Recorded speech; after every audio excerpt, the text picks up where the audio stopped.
UGC NEET परीक्षा को लेकर के आखिरकार सुप्रीम कोर्ट ने सबको अब ये बता ही दिया कि भाई पूरे देश में ये पेपर लीक का मामला नहीं है, इससे कुछ ही लोगों को लाभ मिला है और इसीलिए पूरी परीक्षा रद्द नहीं होगी। सुप्रीम कोर्ट ने दबाव में आकर के, जब मीडिया में दबाव आया था तो उस वजह से इस परीक्षा को रद्द कर दिया था जो जुलाई के महीने में थी। लेकिन अब सुप्रीम कोर्ट का निर्देश है कि कोई परीक्षा पूरी तरह से रद्द नहीं होगी जो पहले हो चुकी हैं। केवल जिनको गड़बड़ी से पेपर लीक करने के बाद लाभ पहुंचाया गया है उन पर केवल कार्रवाई होगी। वो लोग पेपर दोबारा देना चाहें तो देंगे। और इसीलिए अब इस आदेश से उन लोगों को झटका लग गया जो मोदी सरकार पर सवाल उठा रहे थे और ये कह रहे थे देखो जी, मोदी जी जो है क्या कह रहे थे कांग्रेस के नेता, रूस और यूक्रेन का युद्ध रुकवा सकते हैं लेकिन वो पेपर लीक होना नहीं रुकवा सकते। उन लोगों को अब सुप्रीम कोर्ट के उस फैसले को ठीक से पढ़ना चाहिए। सुप्रीम कोर्ट ने साफ साफ कहा है पूरे देश में ये परीक्षा के पेपर लीक नहीं हुए। पटना से और झारखंड से मास्टरमाइंड लोग बैठ करके इसको लोगों तक पहुंचा रहे थे और पैसे कमा रहे थे। और अब इसके तार जो जुड़ते हुए दिखाई दे रहे हैं ज्यादातर विपक्षी पार्टी के नेताओं से ही जुड़ते दिखाई दे रहे हैं। सीबीआई ने इसमें जांच की है और उस जांच बहुत बारीकी से जांच हुई है। उसमें अभी तक 42 लोगों को गिरफ्तार किया गया है और 4 तो वो हैं जो पटना के एम्स में डॉक्टर थे। ये सब मिलकर के काम कर रहे थे। अब पता चला कि एक छात्र था पंकज, इसने जिस ट्रक में पेपर लोड होकर जा रहे थे किसी तरह पता लगा लिया और पेपर वहां से चुरा लिया। उसके बाद एक के बाद दूसरा, फिर तीसरा, फिर नेक्सस वालों ने ये पैसे में लेकर के, मतलब एम्स का डॉक्टर है, उसने कहा मेरे पास पेपर है और आगे बात की और फिर पेपर की व्यवस्था की। कुछ लोगों तक ये पहुंचा, व्हाट्सएप के जरिए पहुंचा, मेल के जरिए पहुंचा और इसीलिए ये बताया कि भैया ये सारा हुआ। अब इस मामले में डीवाई चंद्रचूड़ की कोर्ट में ये मामला पहुंचा तो उन्होंने कहा कि देखिए इसमें जो लोगों को लाभ मिला है केवल उतने लोगों की परीक्षा होगी और इसमें 155 जो परीक्षार्थी हैं उनको लाभ मिला है। अब सोचिए 155 के चक्कर में लाखों बच्चों का भविष्य क्यों खराब किया जाएगा? कोई तुक है? ये केवल एक राजनीति थी कि पेपर लीक करें। कितने ही पेपर लीक हो जाते हैं भैया। मांग क्या होनी चाहिए थी? जिन्होंने पेपर लीक किया उनके खिलाफ सख्त कार्रवाई हो। पूरे भारत में परीक्षा हुई है, पूरे भारत की परीक्षा में क्या पूरे भारत में पेपर लीक हुआ है? उत्तर है नहीं। तो जब पूरे भारत में नहीं हुआ तो पूरे छात्रों को क्यों इसके दायरे में लाया जा रहा है? ऐसा दिखाया गया जैसे कि बस पेपर हुआ, उसमें फुल प्रूफ कोई है ही नहीं और सब जगह ये तो पेपर पैसे से चला गया, जैसे मोदी सरकार के ही लोगों ने पेपर लीक कर दिया हो, ऐसा मोदी को ब्लेम कर रहे थे। अपराध कोई भी कहीं भी होता है, अपराध पेपर लीक इसको आप रोक नहीं पाएंगे। राजस्थान में अशोक गहलोत सरकार में कितने पेपर लीक हुए? क्या अशोक गहलोत के लिए कहा गया कि भैया ये तो फेल सीएम है, जेल भेजो, पेपर लीक इन्हीं की सह पे हो रहा है? जबकि उनके तो एमएलए एक उसमें इन्वॉल्व पाए गए थे कांग्रेस के। तो कुल मिलाकर के राजनीति चलती है तो छात्रों के बेस पे भी ये राजनीति कर देंगे, अग्निवीरों के मुद्दे को उठा लेंगे। लेकिन सुप्रीम कोर्ट से करारा झटका इन लोगों को लगा है जो इन परीक्षाओं को कैंसिल कराकर, ये असल में नेक्सस हमने देखा है कोचिंग सेंटर चलाने वाले जो हैं ये उनकी दुकानदारी है। उनको लगता है भाई एक बार और उन्हें 1 साल मिलेगा, फिर से बच्चे कोचिंग करने आएंगे, फिर से उनके पैसों की कमाई होगी। अब आप चिंता ना करिए, मोदी की नज़र में आ गया है तो अब ये कोचिंग सेंटर चलाने वालों की भी नकेल कसी जाएगी।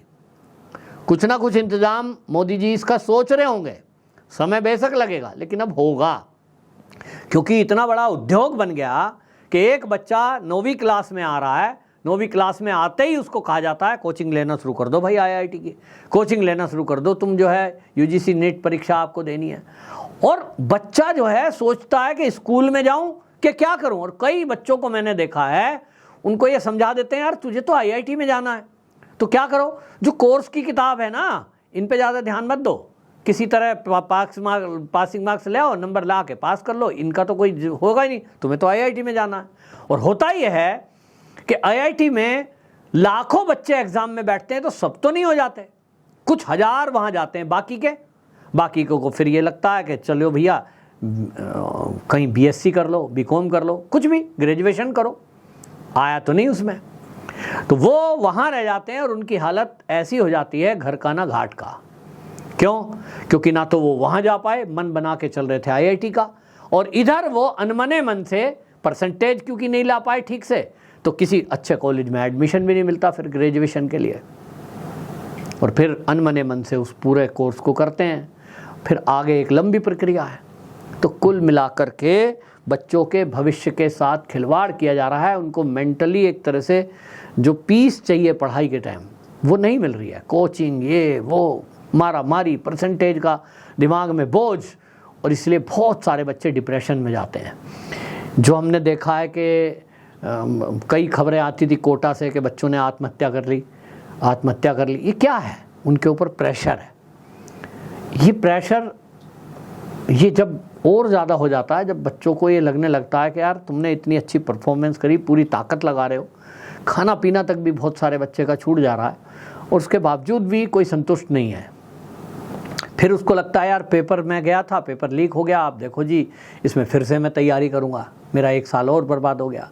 जिनके पास पैसे हैं वो तो अपना घर परिवार में ठीक से रह लेंगे, बाहर किराए का मैं वो लेकर के PG रह लेंगे, लेकिन कुछ गरीब परिवारों के बच्चे जिनका हैंड टू माउथ काम चल रहा हो, सोचिए उनको यदि 1 साल और इसी तरह गैप के बाद फिर से पढ़ना पड़ जाए, फिर से सारी तैयारी करनी पड़ जाए, उनके लिए कितना बड़ा झटका होता है। और इसलिए ये लोग कभी भी सोचेंगे नहीं, आयशा हो कुछ हो, ये जो ढपली गैंग है, इनको तो लगता है कि अपनी दुकान चलाओ, शायद इसी तरह से धंधा चलता रहेगा। कुल मिला के सुप्रीम कोर्ट का ये फैसला आया, लेकिन मैं देख रहा था जो शिवसेना के प्रवक्ता हैं संजय राउत, उनको ANI वालों ने पूछा तो वो क्या कहते हैं, मुझे बड़ी निराशा है इस फैसले से। वो कहते हैं एक सुप्रीम कोर्ट से उम्मीद थी, अब हम कहाँ जाएं? भैया क्यों जाओ, सुप्रीम कोर्ट ने जो सच है वो बता दिया, तो स्वीकार क्यों नहीं करते उसे? कहते हैं साहब कहाँ जाएं, सुप्रीम कोर्ट भी क्या दबाव में है? कमाल की बात है, आपके कहने से वो फैसले कर रही है, मतलब जो सुप्रीम कोर्ट आपके हिसाब से फैसला ना दे तो वो सुप्रीम कोर्ट दबाव में है, अगर आपके हिसाब का फैसला आ जाए फिर सब कुछ ठीक है। गजब दोगलापन है भाई। तो कहाँ जाओगे इसके बाद? बेमतलब की बातें करके वो जो है इस तरह की बातें कर रहे हैं। अब विपक्ष को समझ नहीं आ रहा कि जो हम एजेंडा लेके चल रहे थे वो तो फेल हो गया, सुप्रीम कोर्ट ने उनके नैरेटिव को झटका दे दिया, तब क्या करेंगे? अब फिर से कुछ मुद्दा और दूसरा उठाएंगे। लेकिन कुल मिलाकर इस मामले में एक बात बिल्कुल साफ हो गई कि हमारे देश में षड्यंत्र करने वाले कम नहीं हैं, और छात्रों के भविष्य को भी बर्बाद करने से पीछे नहीं हट रहे हैं।